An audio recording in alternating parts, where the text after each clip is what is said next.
Warning: this episode contains mentions of child abuse. You have been warned. Hello everyone, welcome to the Spooky Noodles Podcast. Today we'll be delving into our first two-part story. I know this story was long, but man. This story was authored by Camden Lamont, and let me tell you, he did a fantastic job with this tale. This is one of the most unnerving and genuinely terrifying creepypastas ever. But anyways, what happened in 1999? The year is 1999. That sentence brings me back to my senior kindergarten class when I was 5 years old, where we used to read out the date on the blackboard every single day. The year 1999 exists as a stain in my mind, however, as a memory that will not go away no matter how I try to forget it. 99 marked the year I lost my first tooth, my first time on a plane, and unfortunately the early loss of my childhood innocence. That one memory that refuses to be wiped. It all started with that new, or old, TV. At that time, Pokemon was the latest fad to hit the school. Pokemon cards, games, stickers, and the most popular, the TV show. So of course every time I came home from school I would stay glued to the TV until Pokemon came on at 5. The only problem was that my dad watched the news at 5:30, and Pokemon episodes were back to back, which meant I had to miss an episode every day, something I whined on and on about. My dad got tired of hearing me complain every day. That must be why he went and bought another TV. My dad put the TV he bought in my room. Unfortunately, it was just an old, small boob tube with rabbit ears. It also only had 20 channels available, not including the channel Pokemon was on. I recall I didn't care, though. I was just thrilled I had my own TV in my room. After surfing through the channels, I came to the conclusion that only Channel 2, TVO Kids, was worth watching, so I watched that for a while. It wasn't for another few months until I discovered Channel 21. One day in April, I was flipping through the channels, trying to see if Pokemon was on. I pressed Channel 21 into the remote, hoping there were more channels, and to my delight, there was. My dad was surprised too, but he let me watch it because it seemed to have kids' programs on. The channel was called Caledon Local 21, and later I found out it was indeed broadcasted from the town of Caledon, Ontario, a town very close to my city. The shows I saw on Caledon Local 21 looked poorly made, and I never understood what was going on in them half the time. However, as I grew up, every time I thought of that channel, I realized more and more how messed up the shows were, and I had to ask myself, what the fuck was I watching? The following is a list of shows and episodes I remember seeing on Caledon Local 21. How I remember such detail even disturbs me, but I guess things like this stand out in your mind for a while. The channel only ran a few shows, probably because it was only operational between 4 p.m. and 9 p.m. April 1999. Mr. Bear's Cellar, Episode 12. Very sketchy name if you were to look at it nowadays. The show featured a guy wearing a bear mascot costume who would get a new visitor into his cellar every day. It was always a kid. The show was filmed with a camcorder, and not a very good one either. The police asked me a lot of questions about the show. This episode started with Mr. Bear sitting at the table playing checkers by himself. He sat there playing for a bit until there was a knock on the door. The camera was then looking up the stairs at the door where there was another knock. Mr. Bear climbed the stairs and opened the door to reveal two young children. One was a boy about my age, and the other was a girl who looked about 8. Mr. Bear danced in delight, and then started talking to the kids. I couldn't hear any of them that well. Mr. Bear then led the kids into the cellar, which was quite dark, only lit by a small oil lamp on the table. I can't really remember that much more except him singing a song which I couldn't hear too well either, probably because of that large bear mask. The episode ended with them playing hide and seek, with the kids hiding in a closet and Mr. Bear counting. May 1999. Soup and Spoon. I don't think this was even a show. I think it was more of a special movie thing.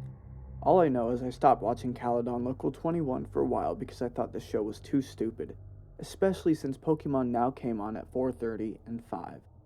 I don't remember much of this, but it showed a can of soup and a spoon both attached to strings, swinging back and forth as if someone was holding them and dangling them in front of the camera. Interestingly enough, the show was shot in a basement which looked just like the one used in Mr. Bear's cellar. Like I said, I can't remember much. The only thing I can remember clearly was the end. The entire thing was only half an hour and just included stuff I found stupid, such as the spoon chasing the soup around trying to eat him. The ending showed a table and about 7 kids sitting around it, each with a bowl of soup in front of them. They were sitting and looking at the camera but with confused, almost frightened faces. The cameraman then held the can of soup in front of the kids and said, "Spoons ready," and then it just stopped. July 1999. It was summer, and I hadn't watched Channel 21 for a while, until one day when I slept over at my friend's house and decided to check it out again. My friend had gotten a TV in his room for his 6th birthday, so we stayed up very late. For us, 9:30 was very late, and watched TV. That's when I remembered Channel 21 and brought it up to my friend. We decided to see if it was on, and to our surprise, it was. They must have changed the broadcasting time. Mr. Bear's Cellar, Episode 23. This episode was entertaining for my friend and me, mainly because it had swearing. However, now when I think of this episode, I realize something was definitely wrong when it was filmed. The episode started with the camera on its side, while it was facing Mr. Bear, who was walking upstairs to the cellar door. The camera then blacked out for about a second before fading in, back upright, and facing Mr. Bear. There was also another kid talking to him, but this kid looked about 11 or 12. He was talking to Mr. Bear for a while, but I couldn't hear well, again with the crappy camcorder, until the kid started to raise his voice. The kid was saying how it was late and his sister had to go home. You could also hear more voices in the background. I remember Mr. Bear clearly saying, "Get the fuck out, you're not invited," with a deep voice muffled by the bear mask. I remember my friend and I looking at each other and laughing at the mention of the forbidden F word, but the episode got weirder. The kid began climbing the stairs before turning around and saying how he was going to call the police. Mr. Bear began breaking into a run towards the kid, who started screaming and running as well. The camera then cut out, and that was the end of the episode. The channel then turned to static shortly after. August 1999. I didn't want to watch Channel 21 after that. In August, I grew more curious to see Mr. Bear's Cellar for some reason, though. The last episode I saw of Mr. Bear was weird and it had swearing, which also made me think the show was meant for teenagers. Nonetheless, I flipped onto Channel 21 when my dad was busy. Mr. Bear's Cellar, Episode 28. Apparently this episode had been playing the entire month of August. It was studied a lot by the police. The entire episode was just Mr. Bear sitting in a chair talking to the audience. "Hello, kids. Do you want to visit my cellar? If you do, please write me a letter at this address." The screen then switched to a white screen with multicolored letters reading the address, and that was what remained for the rest of the episode. This repeated for 5 hours every day until September came. And guess what I actually did? I sent Mr. Bear, that sick bastard who betrayed him, a letter. I did it out of curiosity, mostly. My dad was okay with it because he thought it was a legit kid show. But then again, he never saw any of what was on Channel 21. So I wrote a letter using my best writing possible. I think I just said how I wanted to meet Mr. Bear. So my dad sent the letter to the address Mr. Bear said on the show. It stayed on all day anyway, for some reason. It took about a week to get a response, which I was surprised I did. I still have the letter I received on August 15th, 1999. The letter read, "Dear Elliot, thank you ever so much for your letter. I would love to have you in my cellar. We play games, watch movies, and go fire camping in the middle of the woods. Come to my house at," the police cut out this address, "Caledon, Ontario, Canada. I look very forward to having fun with you. Love, Mr. Bear." I cannot believe my dad never found this sketchy because he actually took me to the house. And then, that's when the police became involved. Those endless questions, those pictures of terrified kids, the woods. That brings me to why I'm writing this blog. That psycho and his friends did some fucked up shit back then, and now it seems he's trying to get into contact with me again. The entire police thing is coming back. That has brought 1999 back to me. Over a decade later, it is happening again. Update. November 14th, 2009. People have been emailing me asking exactly what happened in 1999. I'll get to that. Those weird TV shows I was watching apparently were meant to attract kids to Mr. Bear's house. What Mr. Bear did shocked the entire town. My dad actually drove me to Caledon along with the address Mr. Bear left on the letter. The house was actually in the outskirts of the town, in the open farmland. I still remember that house. It looked like an older farmhouse that looked to have been built in the early 1900s. The windows were all boarded up and the house looked in a state of disrepair. As we walked up to the house, I remember my dad checking the address over and over and looking at the house in disbelief. Then the door opened. I expected Mr. Bear to be at the door, but I was surprised to see a police officer emerge from the creaking doorway.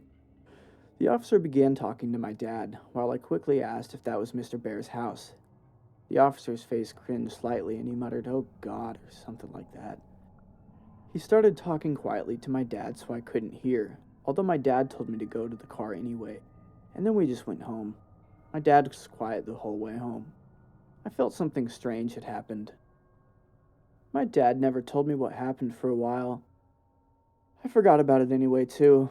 Channel 21 no longer came on, and when I asked about it, my dad would not acknowledge its existence. I think it was when I was 13 where I learned the truth. I remembered Channel 21 one day and asked my dad about it.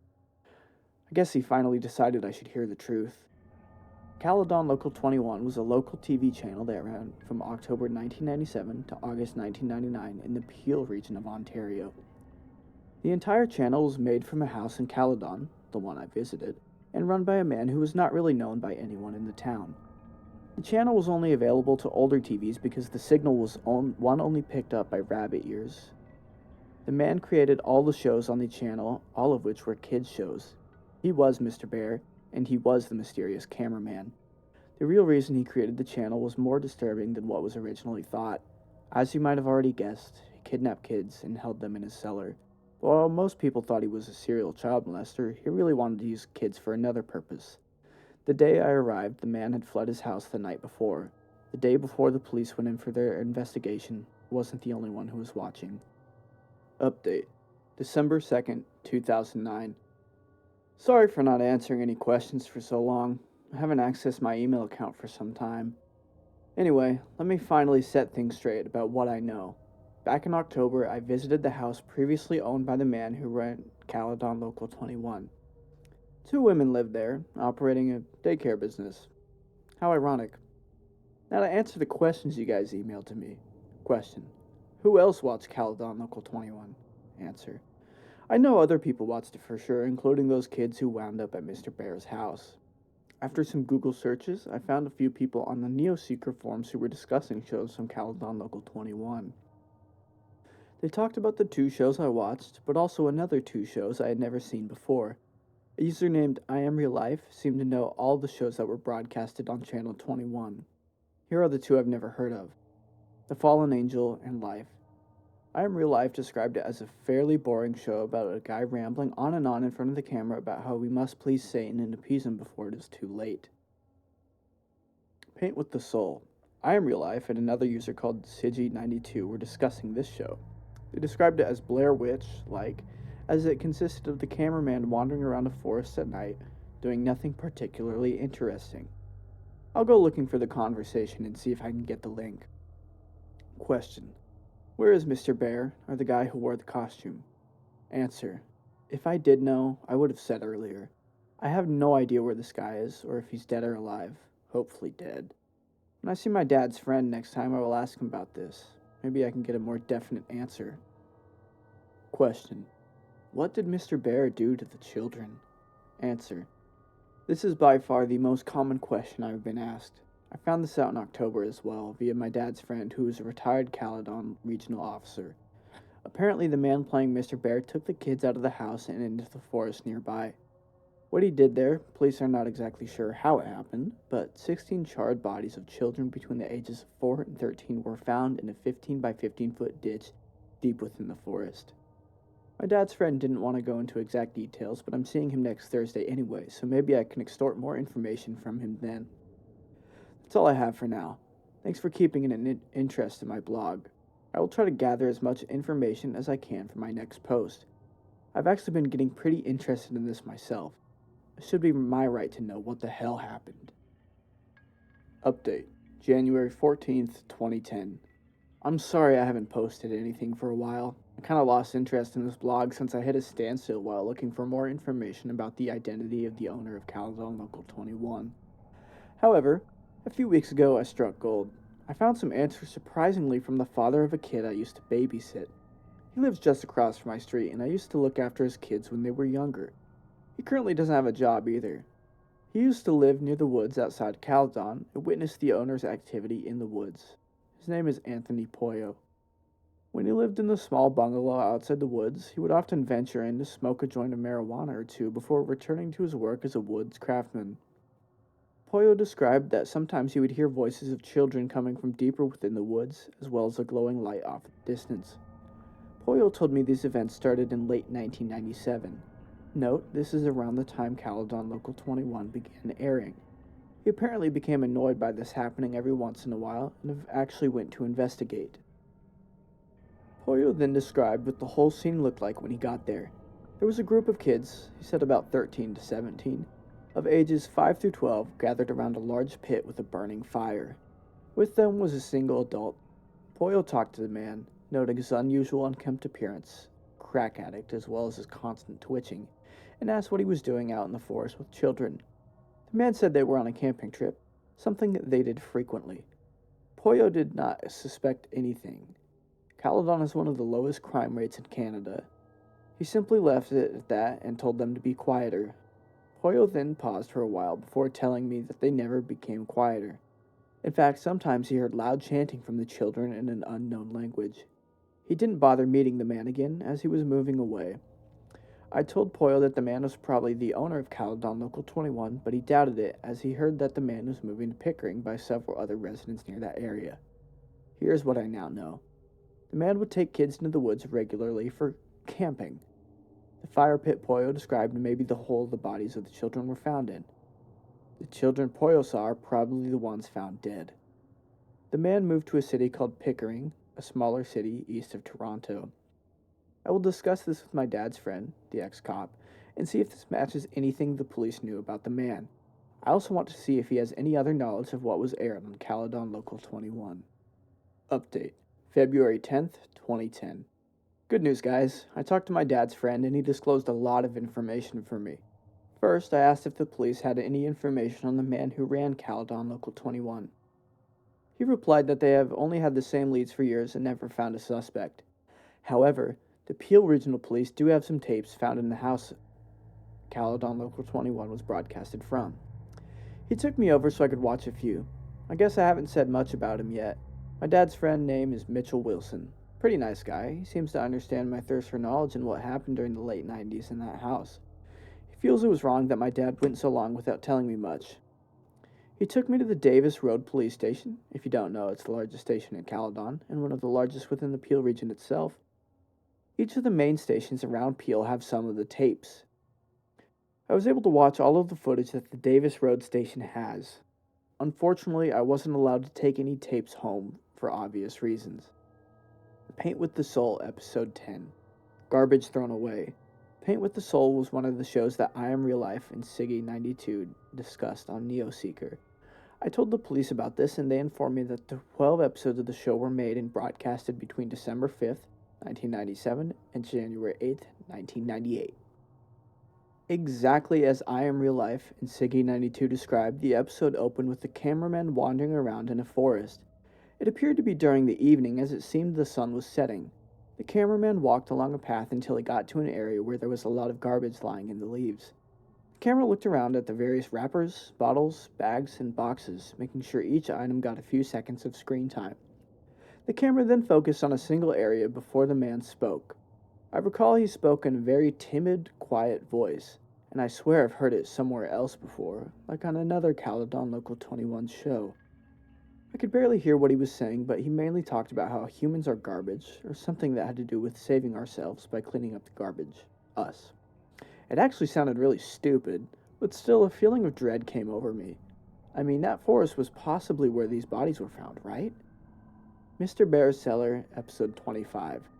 When the police administrator brought the tape in, I actually said, "Oh shit," chuckled a bit out loud. Of course, I got stares from the staff, but Wilson explained to them about my little experience with Mr. Bear and how I still kept the letter he sent me.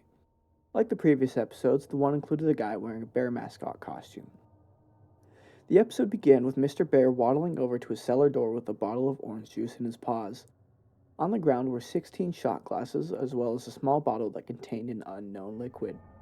Mr. Bear poured an equal amount of orange juice into each glass before opening the smaller bottle and depositing one drop into the glasses. Mr. Bear then went off camera. There were some minor sounds such as shuffling, and then Mr. Bear emerged from behind the camera's location. Following him were 16 children. Some looked as young as 4, while others looked like they were practically teenagers. As the children entered, the administrator commented that this is the only episode that showed all 16 victims. The kids all looked rather content except for the one who had visible bruises on his face, and unlike the other kids, he had a more fearful expression. He also looked about 11 to 12, which caused me to recognize him. He was the kid who had asked about his sister and subsequently met an unknown fate at the end of episode 23. That one episode I watched during July 1999. When I told the administrator this, he confirmed it was the same kid. He was also featured in episode 24, an episode that only aired once at 3 in July 1999. The police have still not found the tape. Mr. Bear then broke into song, singing about citrus fruits and how good vitamin C was for you. I could barely hear the lyrics as they were muffled by the bear mask. Kids all drink their juice, the one from episode 23 doing it rather reluctantly, and the episode ended. After viewing the tapes in possession of the Davis Road Police Station, I'm satisfied, but only temporarily. I still want to know the full story. The police just keep giving me the same crap about the creator of Camden Local 21 being a fetishist pedophile as well as an apparent cultist. I'll sign off for now, get into university first, and get information later. Hopefully I will get back to this blog as soon as possible. We'll leave this story here for now, but let me tell you, it gets even creepier. If you enjoyed this analysis, please consider sticking around for more. Next Sunday, we will be continuing the tale of 1999. Our sources are linked in the show notes. If you've got any suggestions or tips for future episodes, please contact us at our email spookynoodlespod@gmail.com or at our Twitter @spookynoodles. Your feedback is greatly appreciated. Make sure to keep your taste for horror alive by watching the next episode of Spooky Noodles on Apple, Spotify, Amazon, or YouTube. Thank you for listening.